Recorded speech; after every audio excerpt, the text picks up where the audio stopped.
Now, as you know, we all love lists, and MLB evaluators and publications are going to be doing these lists of prospects that all the major league teams will have.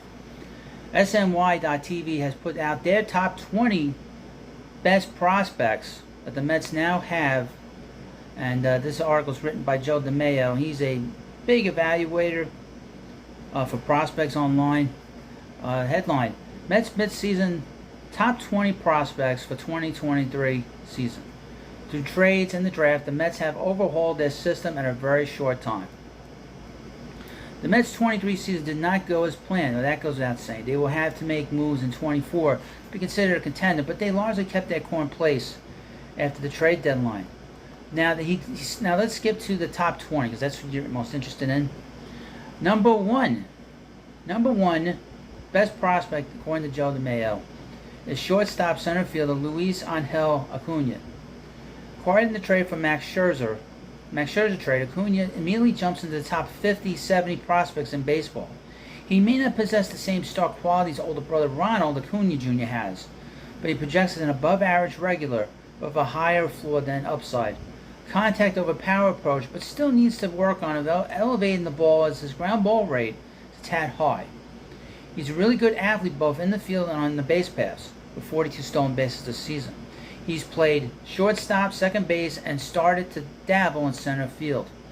He should be ready in 2024. Number 2 on this list, shortstop center fielder Jett Williams. I have long been the high man on Williams, as I am on the record saying he was my favorite player in the 22 MLB draft.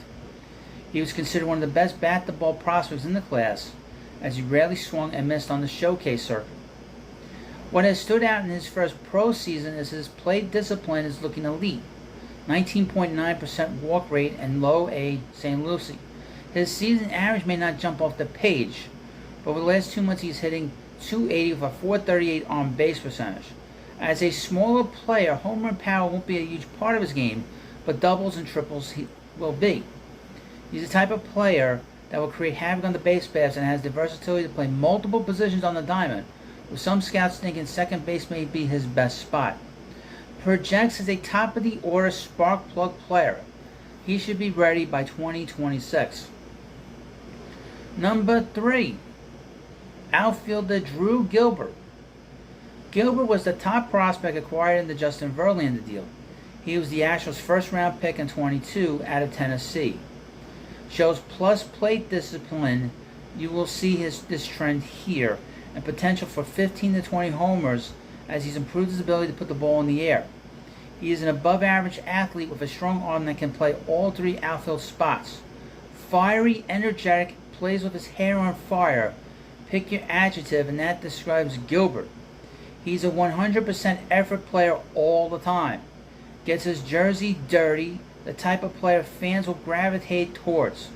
There is some split opinions on him in the industry, but most think he looks like an above-average regular and will be in most top 100 lists right now.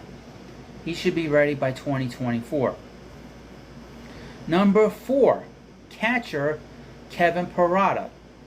PARADA was the Mets' first pick in the 2022 MLB draft. He was considered to be a top 5 to 7 player in the class as a plus bat power player that needed to work defensively behind the plate. PARADA has had a good first season in pro ball offensively, but some thought he would dominate high A Brooklyn from the get-go. PARADA told us on the Mets pod that he had an adjustment period playing in cold weather for the first time. Over the last 2 months, he has a strong .837 OPS with 16 extra base hits, including 7 homers. Defensively, he has made good progress as a receiver and as a framer, but his throwing still needs work. Dating back to the draft, there was some thought in the industry that if catching didn't work out, he had enough athleticism to potentially transition to left field. He should be ready by 2025. At number 5, second baseman, shortstop, left fielder Ronny Mauricio. Mauricio has had a roller coaster of a minor league career. For some time, he was the top prospect in the Mets system. Then he fell out of favor. After winning Dominican Winter League MVP and performing as he has in AAA, he's regained his prospect stock. He will not draw many walks, but has impressed scouts and has trimmed his strikeout rate by nearly 5% to a reasonable 18.7% while jumping from AA to AAA. MAURICIO has true plus raw power, routinely registering elite exit velocity, sometimes eclipsing 110 miles per hour. Defensively, I have long thought he was an outfielder, and he is getting a lot of reps in left field now. There have been growing pains, but also some flashes. He should be ready this year. At number 6, shortstop, COLIN HOUCK. Amidst all the trade action, it almost feels like folks have forgotten about the Mets' first pick in the 2023 MLB draft, and HOUCK. Pre-draft, MLB Pipeline had him as the number 12 prospect in the class that fell in the Mets spot at number 32. He's a former two-sport athlete who was getting recruited by SEC schools as a quarterback. He showed much more polish as a hitter than you'd think, given baseball wasn't getting his full attention. He has a clean right-handed swing that scouts believe will develop into plus power and could be a middle-of-the-order bat. As he physically matures, there is thought that he will likely end up as a third baseman, where he has plenty of arm for the position. Number 7, Ryan Clifford, an outfielder. Clifford was the second prospect acquired in the Verlander trade, and there are some people in the game who think he was the better prospect acquired. Clifford was an 11th-round pick, but was considered a top 3-round talent, and the Astros gave him $1.2 million signing bonus, which is the equivalent of a late 2nd-round pick from Vanderbilt. The Mets and Astros haggled over his involvement, but the Mets held firm and landed him. He's a power over hit approach with potential for 25 to 30 homers. He shows good knowledge of the strike zone for his young age and has had a big first pro season with 19 home runs. Defensively, he can play some corner outfield with a solid arm, but there's some first base risk here. He should have enough power for either position. He should be at the majors in 2025. At number 8, Alex Ramirez, an outfielder. He's a prospect I pegged to have a big 23 and jumped up prospect list given he was repeating High A Brooklyn. It has not gone that direction, though he is showing signs of improvement. It was 814 OPS since July 1st. He shows average to above average tools across the board. He is still a raw player, but when he is right, he looks like he could be a top 50 type prospect in the sport. The problem is he has not consistently been able to show that. He could play all 3 outfield spots, maybe looking best in left field so far. He can finish this year strong. He could rebound his stock and make his way back up this list. ETA is 2026. Number 9, right-handed pitcher Blade Tidwell. Tidwell to me is the best pitching prospect in the system. He would have been a first-round pick in 22 had he not had shoulder tendonitis at Tennessee. The Mets landed him in the 2nd round, and after a bit of a tough start, Tidwell has been one of the better pitchers in minor league baseball. In June and July of this year, he has posted a 1.65 ERA for High A Brooklyn. He has a mid-90s fastball that will touch 97 or 98 with a wipeout slider and develop and change. If his control and command are there, he has the potential to be a number 3 type starter and was recently promoted to AA Binghamton. 2025 is when he's expected to arrive. Number 10, the top piece in the David Robinson deal, second baseman Marco Vargas. The Mets were very excited to land him. Playing in the Florida Complex League, the Mets have had eyes on him from scouts as well as player development staff as he routinely played games in the St. Lucie backfields. He has plus bat-to-bat skills and borderline elite plate discipline for his age. Over the last decade, he is in the top 5 in minor league strikeout walk ratios. His power will likely be more doubles-based, and he projects as a second baseman. He's a possible everyday player, but it's just a long way away, not until 2027. At number 11, right-handed pitcher Mike Vasil. Vasil struggled early on in AAA, but there's an adjustment as the baseball is slightly different at that level than in AA. With that said, Vasil is a good player development story as he went from an 8th-round pick to a member of the Futures game this year. His fastball will touch 97 miles per hour, but plus gyro slider. He also throws a curve and changeup that look to be average. He can command his arsenal and looks like a number 4 type starter that is not far from the big leagues. 2024 is when he's expected to be in the majors. Number 12, right-handed pitcher Brandon SPROAT. The Mets like SPROAT so much they drafted him twice. He went unsigned as a 3rd-round pick in 2022. and the Mets redrafted him as their second rounder in 2023. He could use some work on his fastball shape, but you cannot teach 96 to 98 and touching 101. His changeup emerged as a plus secondary offering this year, while his above average slider took a bit of a step back. He also needs some work on his control and command. The Mets can work on that slider and fastball shape and help him throw more strikes. He could be a mid-rotation type starter. He looks to have a floor of a late inning reliever. He's expected to be in the big leagues in 2025. Right-handed pitcher Dom Hamil. Hamil's a bit of an enigma. Nobody in the Mets organization can spin a baseball like he can. Sometimes that leads to some inconsistent command. But when he is on, he has dominated Double-A hitters. He has a fastball that will touch 96 with a good run on it. He has developed a sweeper that will at times flash north of 3,000 RPM. He also has an average cutter and curveball. He projects as a back-end starter or a multi-inning reliever.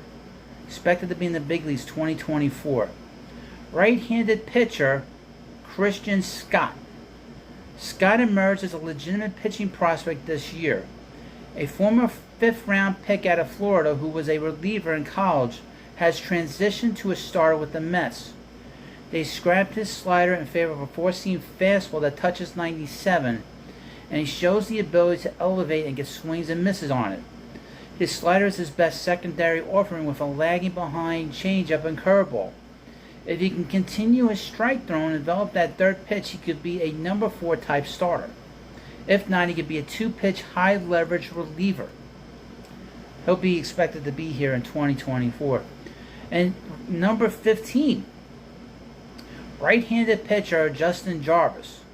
Jarvis was acquired for Marcana, and 2023 has been a year where things have taken a step forward for him. He was a bit of a non-prospect ending 22. Now he was a target for the Mets. His fastball will sit 93 to 94 and touch 96. He has an above-average slider, and he's working hard on a splitter. He projects as a back-end type of starter that will soon be making his Mets organizational debut for AAA Syracuse. He needs to be added to the 40-man roster to protect him from the Rule 5 draft this offseason, and he can be considered starting pitching depth in 2024. At number 16, right-handed pitcher Calvin Ziegler. I am a Ziegler fan, but unfortunately injuries wiped out away his 23. He had surgery to remove bone spurs, and he was working his way back to pitching in July when he tore his quad and will miss the remainder of the year. There is a series wide range of outcomes, but when he's healthy and right, he is up to 97 miles per hour with plus ride and a curveball that shows elite spin rates and efficiency. He was working on a splitter which was showing promise when throwing on the TrackMan and somewhat in games. He should be healthy in 24, and he's not a pitcher we should forget about. Expect him in the big leagues in 2027.